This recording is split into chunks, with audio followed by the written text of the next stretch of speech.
YouTube जो social media का एक बहुत मशहूर प्लेटफॉर्म है, उससे पैसा कमाना जायज़ है नाजायज़, उस वक्त मैंने बहुत इख्तिसार के साथ अर्ज़ किया था कि कुछ शक्लें जायज़ हैं, कुछ शक्लें नाजायज़ हैं। उसके बाद फिर उन्होंने इस पर अपना सवाल दोबारा भेजा और सही किया और दुरुस्त किया कि इसमें तफसील से जवाब देने की ज़रूरत है। तो इस सिलसिले में अब इस वक्त मैं कदर तफसील के साथ अर्ज़ करता हूँ, इसलिए कि यूट्यूब पर पैसा कमाने के मुतालिक गौर व खौज भी करने की ज़रूरत थी और दूसरे उलमा की राय सुनने की भी ज़रूरत थी और दूसरे उलमा से मशवरा करने की भी ज़रूरत थी। इस वजह से सब कुछ करने के बाद अब यूट्यूब के ज़रिए पैसा कमाने के मसले के बारे में जवाब अर्ज़ किया जा रहा है। इस सिलसिले में पहली बात समझने की जो ये है कि इस तरह से किसी चीज़ को जायज़ और नाजायज़ करार देना कि उसके लिए जो ज़रूरी तहक़ीक़ है वो अभी न की गई हो, यह गलत तरीका है। जब तक किसी मसले के बारे में अच्छी तरह से मालूमात न हो जाए, तहक़ीक़ न हो जाए, इसके जायज़ और नाजायज़ होने का अच्छी तरह से फैसला न हो जाए, तब तक किसी चीज़ को जायज़ कहना और किसी चीज़ को नाजायज़ कहना बहुत ज़्यादा नादानी की बात है। और अल्लाह हिफाजत फरमाए, हो सकता है ऐसे इंसान से मुआवजा होगा क़यामत के दिन अगर उसने किसी जायज़ को नाजायज़ कह दिया तब, और अगर किसी नाजायज़ को जायज़ कह दिया तब, दोनों सूरतों में मुआवजा होगा और पकड़ होगी। यानी ये कहा जाएगा कि एक चीज़ जायज़ थी, तुम्हें किसने हक़ दिया था उसको नाजायज़ कहने का, और एक चीज़ नाजायज़ थी, तुम्हें किसने हक़ दिया था उस चीज़ को जायज़ कहने का। इसलिए ये जो हमारे बाज़ दफ़ा हमारी ज़ुबानों पर बिला तहक़ीक़ किया जाता है, ये चीज़ हराम, ये चीज़ जायज़, ये दुरुस्त, ये सही तरीक़ा नहीं है। इसमें बहुत मोहतात होना चाहिए कि आदमी हलाल को हराम बोलने लगे और हराम को हलाल बोलने लगे, इसमें बड़ी एहतियात की ज़रूरत है। लिहाजा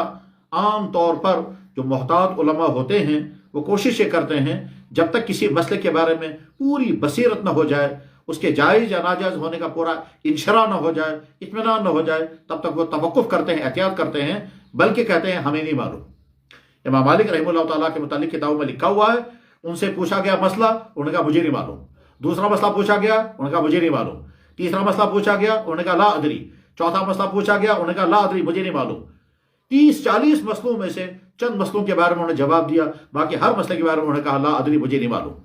हमारे बुजुर्गों और असलाफ का रवैया ये रहा है। बहरहाल हम लोग भी कोशिश करते हैं कि जब तक किसी मसले के बारे में पूरा इंशरा न हो जाए, पूरा इत्मीनान न हो जाए जायज़ होने या नाजायज़ होने का, तब तक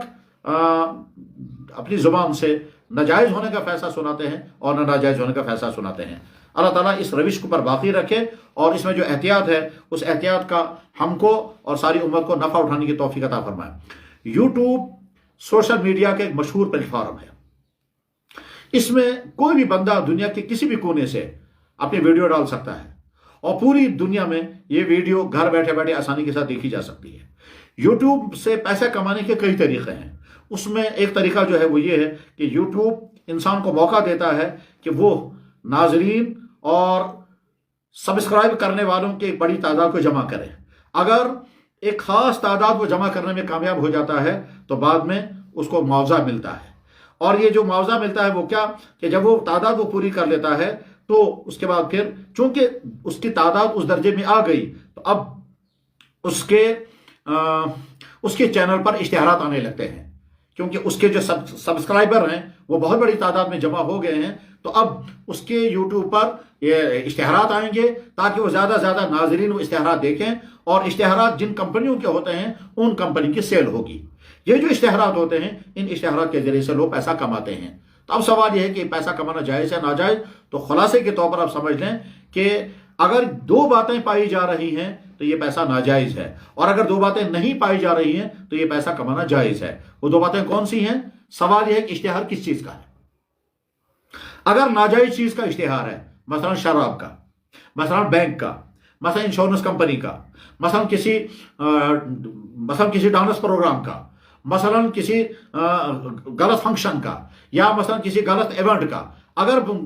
एडवर्टाइजिंग हो रही है तो वो एडवर्टाइजिंग चूंकि नाजायज़ काम की एडवर्टाइजिंग है और इस्लाम कहता है वला ताउनु अलल इस्मि वल उद्वान, नाजायज़ कामों में ताउन मत दो। और कुरान करीम में अल्लाह ताला फरमाते हैं इन्नल लज़ीना युहिब्बूना तशियल फाहिशतु फिल लज़ीना आमनू लहुम अज़ाबुन अलीमुन फिद दुनिया वल आखिरह, जो लोग फहश काम दुनिया में फैला रहे हैं उनके लिए दुनिया और आखिरत में अजाब है। तो चूंकि नाजायज़ चीज़ों की एडवर्टाइजिंग हो रही है, इस नाजायज़ चीज़ों की एडवर्टाइजिंग के जरिए से जो पैसा आएगा वो पैसा हराम होगा।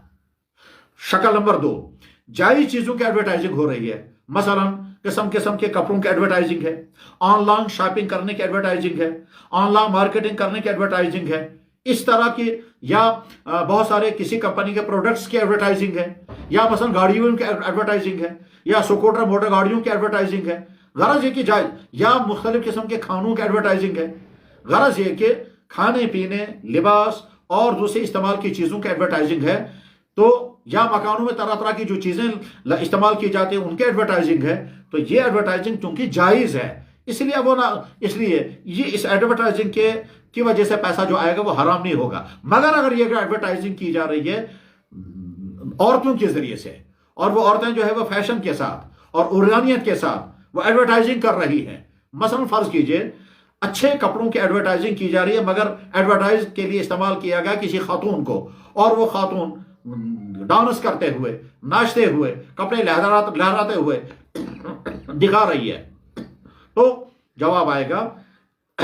ایڈورٹائزنگ تھی جائز چیز کی، مگر ایڈورٹائزنگ کا طریقہ غلط تھا۔ وہ طریقہ تھا عورت کے ناچ گانے کے ذریعے سے، عورت کے ماڈلنگ کے ذریعے سے، یا عورت کے رقص کے ذریعے سے، تو غرض یہ کہ طریقہ کار غلط رہا، چیز جائز تھی۔ جب جائز چیز کی ایڈورٹائزنگ ہو اور طریقہ کار بھی غلط نہ ہو، تو اب جو پیسہ آئے گا وہ پیسہ حلال، اور اگر ناجائز چیز کی ایڈورٹائزنگ ہو اور اب پیسہ آئے تو وہ ناجائز، اور اگر جائز چیز کی ایڈورٹائزنگ ہو لیکن عورت استعمال ہو رہی ہے تو یہ پیسہ بھی ناجائز ہے، کیونکہ طریقہ غیر شرعی ہے، غیر شرعی طریقہ، مگر اصل میں وہاں ایڈورٹائزنگ جو ہے وہ چیز کی ہے۔ عورت کا یہ طرز عمل، عورت کو بیچ میں لانا جو ہے، یہ وہ میجر عنصر نہیں ہے جس کی وجہ سے ساری آمدنی حرام ہو جائے گی، اس کا صرف کچھ جز حرام ہو جائے گا۔ اب اگر ایڈورٹائزنگ ہو رہی ہے مثلا خدا نہ خواستہ ناجائز چیز کی، اور اب پیسہ آ رہا ہے، تو سارا کا سارا پیسہ صدقہ کرنا ضروری ہے۔ اور اگر جائز چیز کی ایڈورٹائزنگ ہو رہی ہے مگر بیچ میں عورت نے ایڈورٹائزنگ کی ہے اور عورت استعمال ہوئی ہے اور ننگا پن استعمال ہوا ہے، تو اس وقت کچھ پرسنٹ پیسہ جو ہے وہ صدقہ کر دینا چاہیے، اس لیے کہ یہ سارا کا سارا مکمل حلال نہیں ہے۔ مکمل اس لیے حلال نہیں ہے کہ بیچ میں عورت آئی ہے، اور عورت کا ننگا پن اسلام میں حرام ہے، اسلام میں منع ہے، تو عورت کے ننگے پن کی وجہ سے اس میں ناجائز جز داخل ہو گیا، لیکن کل کا کل یہ ناجائز نہیں، کیونکہ ایڈورٹائزنگ جو ہے جائز چیز کی ہے۔ میں سمجھتا ہوں کہ شاید یہ واضح ہو گیا ہوگا، لیکن اگر ابھی واضح نہیں ہوا تو اگلی کسی نشر میں اور ڈیٹیل کے ساتھ یوٹیوب کے ذریعے پیسہ کمانے کی ساری شکلیں الگ الگ کر کے پھر ساری شکلوں کا حکم میں الگ الگ بیان کروں گا۔ اس وقت میں شارٹ میں پھر دوبارہ اس کو ریپیٹ کرتا ہوں کہ یوٹیوب سے پیسہ کمانے میں 2 شرطوں کے ساتھ اجازت ہے، اور 2 شرطوں میں سے ایک چیز پہ اگر ٹوٹ جائے گی تو ناجائز ہو جائے گا۔ شرط نمبر 1، ایڈورٹائزنگ جائز چیز کی ہو، اب جو آمدنی ہوگی تو وہ جائز ہوگی، اور نمبر 2، جائز چیزوں کے ایڈورٹائزنگ میں خاتون، عورت ڈانس وغیرہ کے ذریعے استعمال نہ ہو رہی ہو۔ اگر ایسا ہوا تو وہ آمدنی جو ہے اس کا کچھ حصہ جائز ہے، کچھ حصہ ناجائز ہے۔ جو ناجائز حصہ ہے وہ صدقہ کر دینا چاہیے، اور جو ناجائز حصہ صدقہ کرنا چاہیے اس لیے نہیں کہ اس سے صدقے کا ثواب ملے گا، بلکہ اس لیے کہ وہ پیسہ آپ کو اپنی ذات پر خرچ کرنے کی اجازت نہیں ہے۔ دراصل انسان کے پاس اگر ناجائز پیسہ آ جائے تو ناجائز پیسے کے لیے حکم کیا ہے؟ جواب ہے کہ اس کو غریبوں میں تقسیم کر دینا چاہیے، اور یہ حدیث میں ہے لا صدقۃ من غلول، کہ ناجائز ذریعے سے جو پیسہ جمع کیا گیا اس کو صدقہ نہیں کر سکتے ہیں، صدقے کی نیت نہیں، اپنے غریبوں کو وہ پیسہ دے دینا چاہیے۔ تو جس جائز چیز کی ایڈورٹائزنگ میں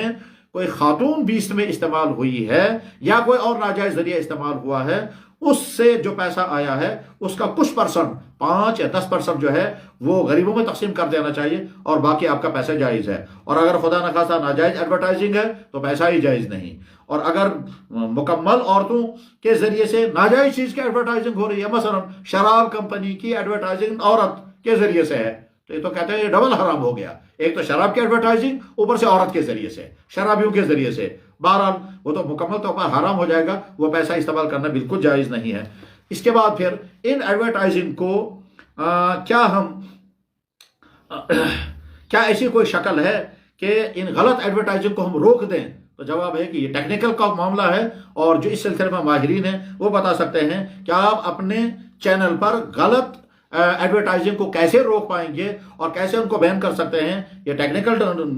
مسئلہ ہے، اور وہ بتا سکتے ہیں کہ کس طرح سے اس کو کنٹرول کیا جا سکتا ہے۔ اللہ تعالیٰ شانہ آپ کے سوالات کو بھی اور ہماری طرف سے پیش کیے گئے جوابات کو بھی ہم سب کی ہدایت کا ذریعہ بنائیں، اور دین اسلام کے اچھے سمجھنے کا اور اسلام کے متعلق اگر کہیں کوئی غلط فہمی ہے اس غلط فہمی کے دور ہونے کا ذریعہ بنائے۔ وآخر دعوانا ان الحمد للہ رب العالمین برحمتک یا ارحم الراحمین۔